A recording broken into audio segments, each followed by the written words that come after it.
আজকের এই ভিডিওতে আমি আপনাদের দ্য সাইকোলজি অফ মানি বইয়ের কোর প্রিন্সিপাল সম্পর্কে বলবো আর এটা বোঝার চেষ্টা করব যে ধনী মানুষগুলো টাকা সম্পর্কে এমন কি জানে যেটা গরিব মানুষগুলো জানে না। আর এই বইতে দেওয়া রুলসগুলোকে ফলো করে আপনিও ধনী এবং ফাইন্যান্সিয়ালি ফ্রি হতে পারবেন।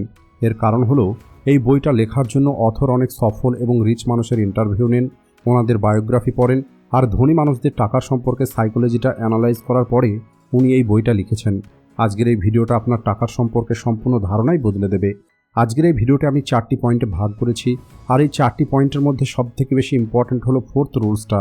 আর এটা কেবল আমি নয়, বরং এই বইয়ের লেখক বলেছেন। অথর বলেন যে মানুষ এই 4th রুলসটাকে বুঝে যাবে তাকে ধনী হওয়া থেকে কেউ আটকাতে পারবে না। তো চলুন শুরু করা যাক। Lesson number 1, true wealth is what you don't see. দেখুন, একদিকে থাকে লাক্সারি বাড়ি, লাক্সারি গাড়ি, দামি পোশাক, ট্যুর করার ফটো, আর এই সব কিছু আমরা পরিষ্কার দেখতে পাই।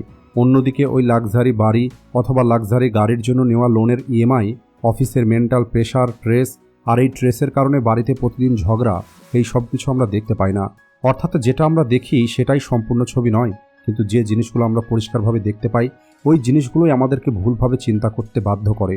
যখন আমরা কোনো ধনী মানুষকে দেখি যার কাছে কোনো লাক্সারি গাড়ি আছে, লাক্সারি বাড়ি আছে অথবা পরিবারের সঙ্গে ট্যুরে যাচ্ছে, তখন আমরা ভাবি যদি আমার জীবনটাও এমন হতো, যদি আমার কাছেও এমন দামি গাড়ি থাকতো, যদি আমার কাছেও এতটা সময় থাকতো যে আমি আমার পরিবারের সঙ্গে ট্যুর করতে যেতে পারতাম, এই মানুষটার জীবন কত সুন্দর।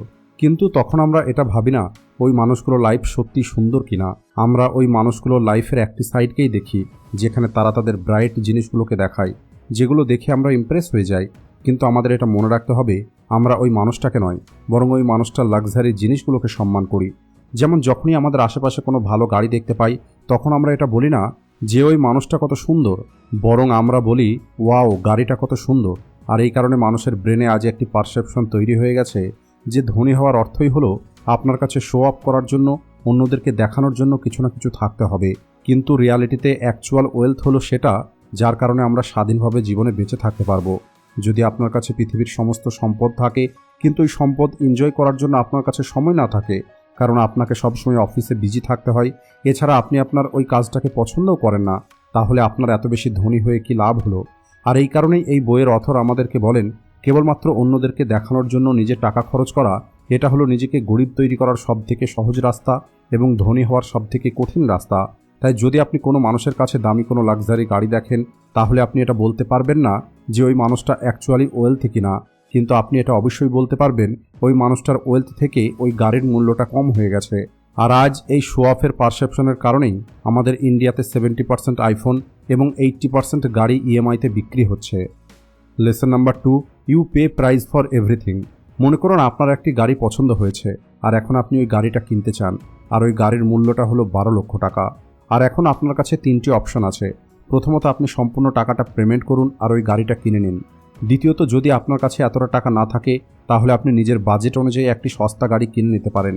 তৃতীয়ত, আপনি এমন কোনো মানুষকে খুঁজে বার করুন যে মানুষটার কাছে ওই গাড়িটা আগে থেকেই আছে, আর আপনি ওই মানুষটার গাড়িটা চুরি করে নিন। আর আমি জানি আপনাদের মধ্যে 99% মানুষ থার্ড অপশনটাকে বেছে নেবে না, কারণ আপনি জানেন এখন হয়তো আপনি গাড়িটা চুরি করে নেবেন, কিন্তু এই গাড়ি চুরি করার কারণে ফিউচারে আপনার সামনে যে সমস্যা আসবে সেটা অনেক কঠিন হবে। আর এখানে আপনি এই থার্ড অপশনের পরিণামটা ক্লিয়ারলি দেখতে পাচ্ছেন। এটা হলো ওই লোকসানের থেকে অনেক কম, যেটা হয়তো এখন আমরা দেখতে পাচ্ছি না। কিন্তু যদি সত্যিই কেউ ওই গাড়িটা চুরি করে তাহলে তখন আমরা এটাই বলবো যে ওই মানুষটা ভুল সিদ্ধান্ত নিয়েছে, আর এর জন্য সে শাস্তি পাক অথবা না পাক, কারণ আমরা এমন একটা জিনিস দেখতে পাচ্ছি যেটা সামনের মানুষটা দেখতে পায়নি। একইভাবে যখন আপনাকে ধনী হতে হয় এবং ইনভেস্টিংয়ের মাধ্যমে আপনার টাকাকে গ্রো করতে হয়, তখন আপনার কাছে দুটো অপশন থাকে। হয় আপনি আপনার টাকাকে এমন একটি জায়গায় ইনভেস্ট করুন যেখানে লং টার্মে আপনার সব থেকে বেশি লাভ হবে, অর্থাৎ আপনি ভালো রিটার্ন পাবেন, যেমন ডাইরেক্ট স্টক, ইন্ডেক্স ফান্ড। কিন্তু এর জন্য আপনাকে কিছু জিনিস শিখতে হবে, আপনাকে স্টক মার্কেট বুঝতে হবে, এক্সপিরিয়েন্স গেন করতে হবে, আর এর মূল্য হলো এটাই। আর এই প্রাইসটা আপনি ডলার অথবা রুপিজে করেন না, বরং এর জন্য আপনাকে আপনার সময় দিতে হবে। কিন্তু এই অ্যাফোর্ডের কারণে আপনার যে ফিউচার ব্রাইট হবে সেটা আপনি এখন দেখতে পাচ্ছেন না। দ্বিতীয় অপশন হলো আপনি আপনার টাকাটা কোনো সুরক্ষিত জায়গায় রেখে দিন যেখানে আপনি ভালো রিটার্ন পাবেন না, কিন্তু আপনার টাকা সিকিউর থাকবে, যেমন ব্যাংকের কোনো এফডিতে অথবা পোস্ট অফিসের কোনো স্কিমে।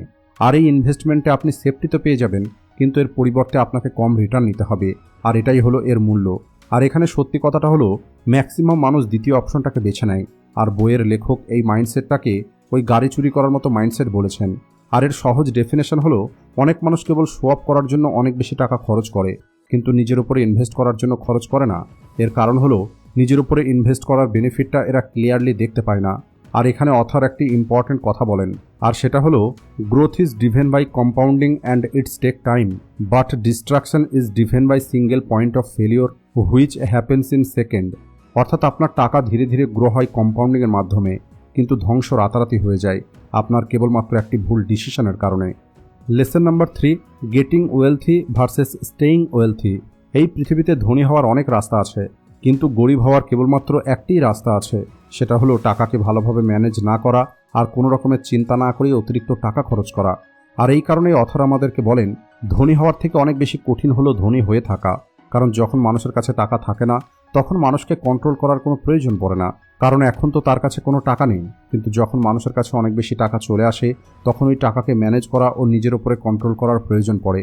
আর এই কারণেই আপনার ধনী হওয়ার জন্য এবং ধনী হয়ে থাকার জন্য আলাদা আলাদা মাইন্ডসেটের প্রয়োজন। যদি আপনি শুরু থেকেই অল্প অল্প ইনভেস্টমেন্ট করেন, সেলফ কন্ট্রোল রাখেন, ফালতু খরচ না করেন, নতুন কিছু শিখতে থাকেন, আর এরপরে আপনি ধীরে ধীরে ধনী হন, তাহলে অনেক বেশি সম্ভাবনা আছে আপনার এই মাইন্ডসেট আপনাকে সারা জীবন ধনী হয়ে থাকতে সাহায্য করবে। আর এই কারণেই আজ পৃথিবীর 80% মিলিয়নার ও বিলিয়নার সেলফ মেড, অর্থাৎ এরা নিজের ক্ষমতায় ধনী হয়েছে।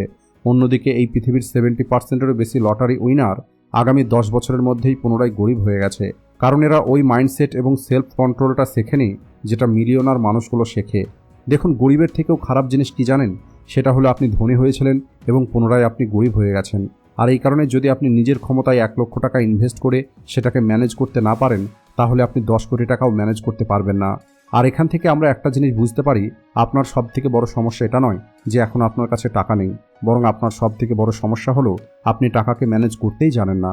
কারণ গরিব মানুষের চিন্তা সবসময় এটাই থাকে, যখন আমার কাছে অনেক বেশি টাকা থাকবে তখন আমি ওই টাকাকে ম্যানেজ করা শিখে নেব। কিন্তু ধনী মানুষের চিন্তা হলো, যখন আমি অল্প অল্প টাকাকে ভালোভাবে ম্যানেজ করা শিখে নেব, তখন আমার কাছে অনেক বেশি টাকা চলে আসবে। Lesson number 4, saving and financial freedom. এই পৃথিবীতে 3 রকমের মানুষ আছে। একটি হলো তারা যারা সেভিংস করে, দ্বিতীয় হলো তারা যাদের মনে হয় তারা সেভ করতে পারবে না কারণ তাদের ইনকাম হলো অনেক কম, আর তৃতীয় হলো ওই মানুষ যারা মনে করে তাদের সেভিংস করার কোনো প্রয়োজন নেই। আর আমি গ্যারান্টি দিয়ে বলতে পারি আপনি তৃতীয় ক্যাটাগরির মধ্যে নয়, কারণ আপনি এই ভিডিওটা দেখছেন। দেখুন, আমরা সেভিংসের সম্পর্কে অনেক কথা শুনেছি, অনেক ভিডিও দেখেছি। এছাড়া ছোট থেকেই আপনার বাবা মা আপনাকে শিখিয়েছে টাকাকে সেভ করতে হবে। কিন্তু এই সেভিংস এত বেশি ইম্পর্ট্যান্ট কেন?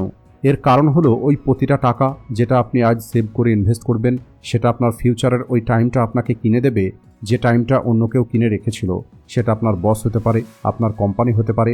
আর এই কারণেই অথর বলেন, যদি আপনার স্যালারি কম হয় তারপরেও আপনি ধনী হতে পারবেন, কিন্তু যদি আপনি সেভিংস না করেন, ইনভেস্টিংয়ের নলেজ অ্যাকোয়ার না করেন, তাহলে আপনি কখনোই ধনী হতে পারবেন না। এই বইয়ের মধ্যে আরও অনেক লেসন আছে, যে লেসনগুলো সম্পর্কে আমি আপনাদের অন্য কোনো ভিডিওতে বলবো। আজকের ভিডিওটা এই পর্যন্তই। ভিডিও ভালো লাগলে ভিডিওটিকে লাইক ও শেয়ার করতে ভুলবেন না। Thanks for watching.